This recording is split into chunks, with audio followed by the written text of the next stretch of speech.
Grażyna Barwinek, doktor nauk o ziemi, wicedyrektor Szkoły Podstawowej imienia Jana Kochanowskiego w Chęcinach, doradca metodyczny, regionalistka, przewodniczka.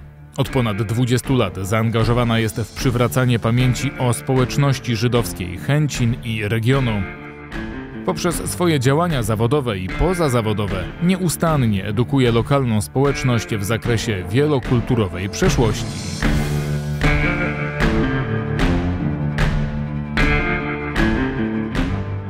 Będąc jeszcze na studiach, przeczytałam kiedyś artykuł o grupie Rolling Stones. I zapamiętałam sobie, to był artykuł w języku angielskim, który wyjaśniał i tłumaczył nazwę Rolling Stones. To mnie bardzo zainspirowało, toczące się kamienie. I to przesłanie zespołu jest dla mnie takim mottem.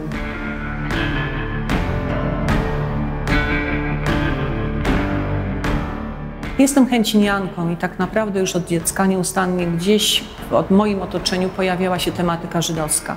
I trudno było o nią, bo w końcu synagoga jest w Chęcinach, jest cmentarz żydowski i ślady, które możemy znaleźć w tej przestrzeni prawie na każdej ulicy.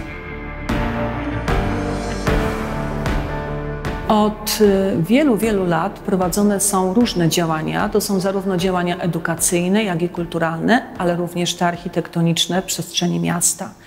I możemy się pochylić nad nimi, patrząc właśnie na tą przestrzeń w różnych aspektach. Jeśli spojrzymy na przestrzeń kulturalną, to Chęciny od 16 lat prowadzą Festiwal Kultury Żydowskiej.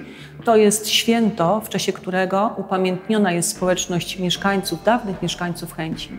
Jeśli zajmiemy się tematyką architektoniczną, to w przestrzeni miasta znajdziemy obiekty, które są godne uwagi. I należy zwrócić uwagę na odrestaurowaną w ubiegłym roku, a oddaną do użytku w tym roku, w 2024, synagogę. Synagogę, która swoje początki ma w XVII wieku. Obiekt po rewitalizacji jest imponujący, ciekawy. To jest miejsce już, które edukuje, które przybliża kulturę. To jest miejsce, w którym będzie się i dzieje się bardzo, bardzo dużo.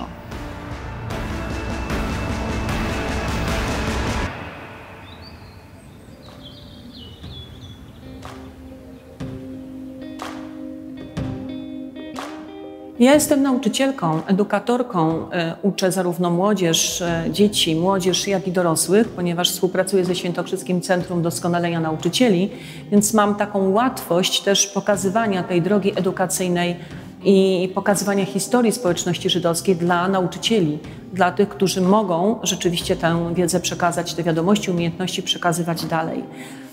I wykorzystując te jakby dwa obszary, jest mi też trochę łatwiej prowadzić takie działania warsztatowe, seminaryjne, konferencyjne.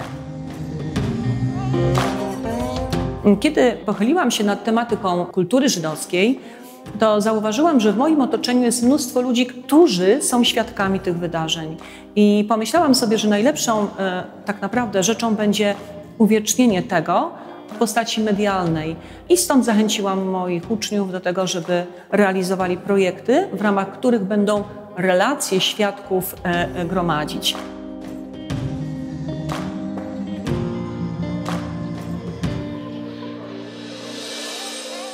Piękne są relacje pomiędzy młodzieżą a osobami, które pamiętają tamte czasy. Ta opowieść jest niesamowita. My jakby przekraczamy pewien próg tajemniczości, odkrywamy coś, co jest nieznane, w taki sposób autentyczny, bo jest mowa o emocjach, jest mowa o wartościach, mowa o relacjach, są wspaniałe wspomnienia. A jeśli jak popatrzymy na osoby, które udzielają nam tych wywiadów, to one mają tę pamięć wsteczną i doskonale, ze szczegółami potrafią opowiadać o tym, co było, jak było.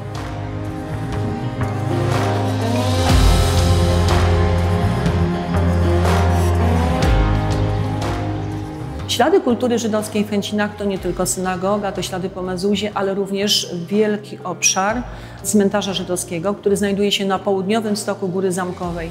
To ponad 200 macew, które zostały zinwentaryzowane i które może zobaczyć świat już niedługo, bo przygotowana jest publikacja cmentarza żydowskiego w Chęcinach i na przełomie października, listopada będziemy mogli już ją obejrzeć. Cmentarz jest niezwykły, ma jeszcze ślady murów, które okalały go.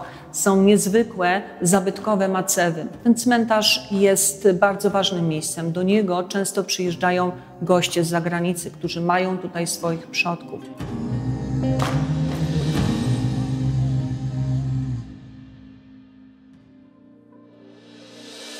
Cmentarz żyje. Kiedy pokazujemy go młodzieży i mówimy o ilości macew, o ich wartości, o tej wielokulturowości też miasta, to jest bardzo ważne miejsce historyczne. To jest żywy podręcznik, do którego możemy sięgnąć, którego możemy czytać w każdej dowolnej chwili.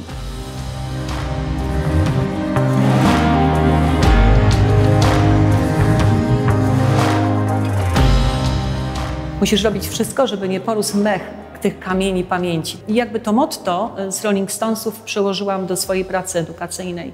Pomyślałam sobie, że trzeba cały czas odkrywać historię, żeby mech niepamięci nie pokrył tej historii. A więc odkrywamy ten mech, odkrywamy kamienie, odkrywamy tą przeszłość, przechodzimy przez tą barierę tajemniczości, bo to jest istotne. A historia jest niezwykła. A najbardziej pasjonująca jest historia ludzka. Historia każdego, kto kiedyś był w tym miejscu, kto żył. I kiedy spojrzymy na zdjęcia, które są nawet chociażby w tym miejscu, to możemy dostrzec, że ci ludzie mają swoją tajemnicę, a odkrywanie jej to jest najpiękniejsza praca, jaka może być. To praca taka detektywistyczna.